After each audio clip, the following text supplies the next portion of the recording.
आज की इस वीडियो में बात करने वाले 3 अप्रैल के करंट अफेयर्स के बारे में, जो कि आपके रेलवे, एसएससी और भी अदर कॉम्पिटिटिव एग्जाम्स के लिए बेहद ही इंपॉर्टेंट रहने वाले हैं। तो चलिए वीडियो को शुरू करते हैं। पहला क्वेश्चन में पूछा गया है कि एशिया कप हॉकी 2025 की मेजबानी कौन सा राज्य करेगा। तो आपकी जानकारी के लिए बता दें कि एशिया कप हॉकी 2025 की मेजबानी भारत में हो रही है, लेकिन कौन से राज्य में हो रही है? तो इसका जवाब हो जाएगा ऑप्शन नंबर ए, बिहार राज्य में हो रही है, ऑप्शन ए। तो देख सकते हैं की पॉइंट्स में, बिहार का ऐतिहासिक शहर जो कि राजगीर है, एशिया कप हॉकी 2025 की मेजबानी करेगा। जो हॉकी इंडिया और बिहार राज्य खेल प्राधिकरण के बीच समझौता हुआ है, उसके तहत यह खेल खेला जाएगा। और इस खेल का आयोजन कब से किया जाएगा? तो इस खेल का आयोजन 29 अगस्त 2025 से लेकर 7 सितंबर 2025 तक किया जाएगा राजगीर हॉकी स्टेडियम में। तो आपको याद रखना। अगले क्वेश्चन में पूछा गया है कि JSW Indian open 2025 squash tournament के महिला एकल फाइनल में अनाहत सिंह ने किस खिलाड़ी को हराया था? तो किस खिलाड़ी को अनाहत सिंह ने हराया था, वो भी JSW इंडियन ओपन 2025 में। और यहाँ पर देख सकते हैं कि स्क्वैश टूर्नामेंट ये क्या होता है, तो ये भी बता दूंगा। तो इस सवाल का जवाब देख लेते हैं। तो इसका जवाब हो जाएगा कि अनाहत सिंह ने हेलेन टेंग को हराया था। ऑप्शन बी बिल्कुल सही जवाब हो जाएगा, हेलेन टेंग। और यहाँ पर देख सकते हैं अनाहत सिंह का तस्वीर है। तो की पॉइंट्स में देख सकते हैं कि अनाहत सिंह ने हांगकांग की हेलेन टेंग को 3-0 से हराकर महिला स्क्वैश में JSW इंडियन ओपन का खिताब जीता है। तो यहाँ पर देख सकते हैं जो हेलेन टेंग थी वह हांगकांग की थी। इसके अलावा स्क्वैश क्या होता है, आखिर इस टूर्नामेंट में क्या होता है? तो स्क्वैश एक रैकेट खेल होता है, तो बैडमिंटन की ही तरह होता है। तो देख सकते हैं तस्वीर में यहाँ पर बैडमिंटन की ही तरह दिख रहा होगा। तो यह रैकेट होता है। और बैडमिंटन में क्या होता है? बैडमिंटन में कोर्क होता है, लेकिन इसमें क्या है? तो इसमें ध्यान से देखिए तो यहाँ पर एक बॉल है, तो यहाँ पर बॉल से खेला जाता है। यहाँ पर देख सकते हैं जिसमें 2 खिलाड़ी या फिर डबल्स के लिए 4 खिलाड़ी, या फिर यहाँ पर 2 खिलाड़ी भी हो सकते हैं या फिर 4 खिलाड़ी भी हो सकते हैं। एक छोटी खोखली रबड़ गेंद से 4 दीवारों वाले कोर्ट में खेलते हैं। तो यहाँ 4 दीवारी बना नहीं होता है, बल्कि यहाँ पर लाइन यहाँ पर घिंचा हुआ रहता है, उसी के अंदर खेलता है। तो यहाँ पर स्क्वैश एक टूर्नामेंट है। तो देखते इस तरीके से यहाँ पर इस खेल को खेला जाता है। नेक्स्ट क्वेश्चन में पूछा गया है कि भारत किस देश के साथ मिलकर एक्सरसाइज टाइगर ट्रायम्फ का आयोजन कर रहा है? तो कौन से देश के साथ मिलकर एक्सरसाइज टाइगर ट्रायम्फ का आयोजन भारत किया है? तो इसका जवाब हो जाएगा USA के साथ, अमेरिका के साथ, ऑप्शन सी। तो यहाँ पर तस्वीर में देख सकते हैं कि यहाँ पर 3 सेना ने मिलकर यहाँ पर इस आयोजन को यहाँ पर सफल बनाया है। तो यहाँ पर देख सकते हैं, पहला में देख सकते हैं यहाँ पर वायु सेना दिख रहा होगा, जहाँ पर आपको हेलीकॉप्टर दिख रहा होगा। यहाँ पर पानी भी दिख रहा होगा, यानी कि जल सेना। और यहाँ पर देख सकते हैं थल सेना भी मौजूद है। तो की पॉइंट्स में देख सकते हैं कि भारत और संयुक्त राज्य अमेरिका ने 1 अप्रैल 2025 को 13 दिवसीय द्विपक्षीय त्रिसेवा मानवीय सहायता और आपदा राहत अभ्यास के लिए टाइगर ट्रायम्फ का 4था संस्करण शुरू किया है।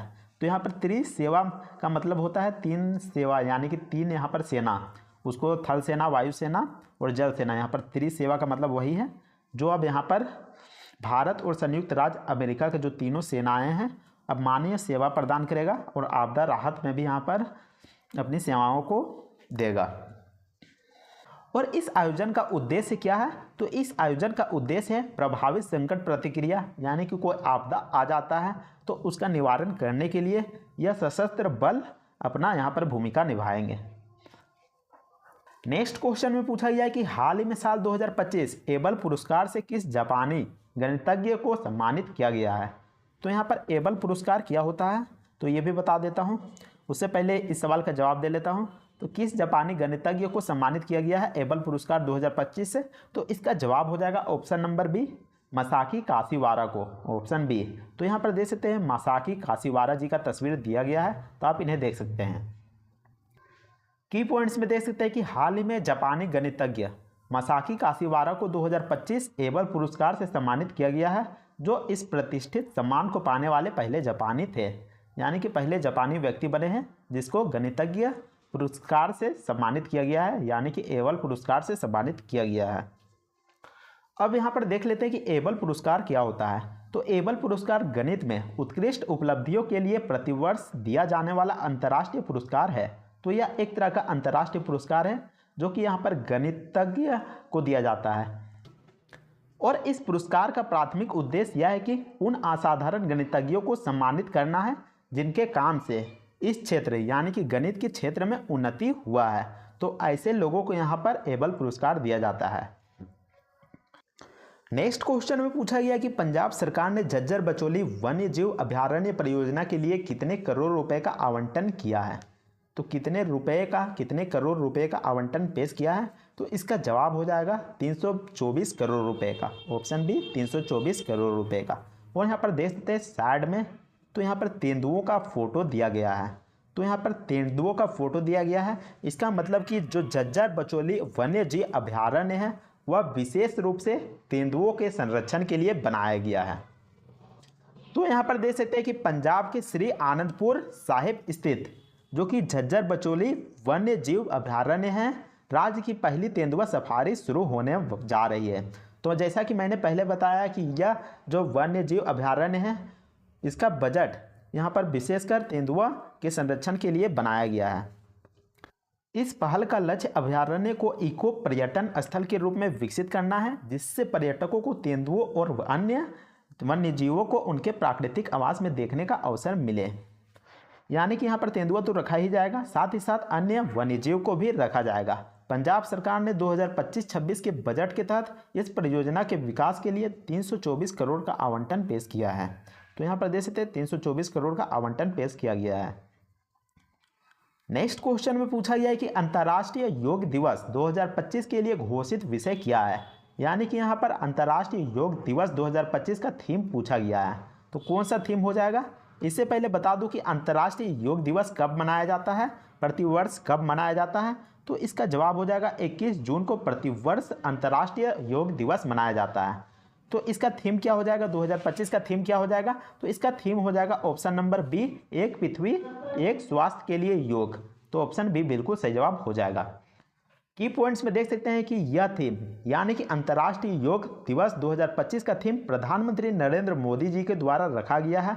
उन्होंने अपने मासिक रेडियो कार्यक्रम मन की बात के दौरान अंतर्राष्ट्रीय योग दिवस 2025 की थीम जो कि एक पृथ्वी एक स्वास्थ्य के लिए योग की घोषणा की है। तो यहाँ पर थीम क्या है, एक पृथ्वी एक स्वास्थ्य के लिए योग।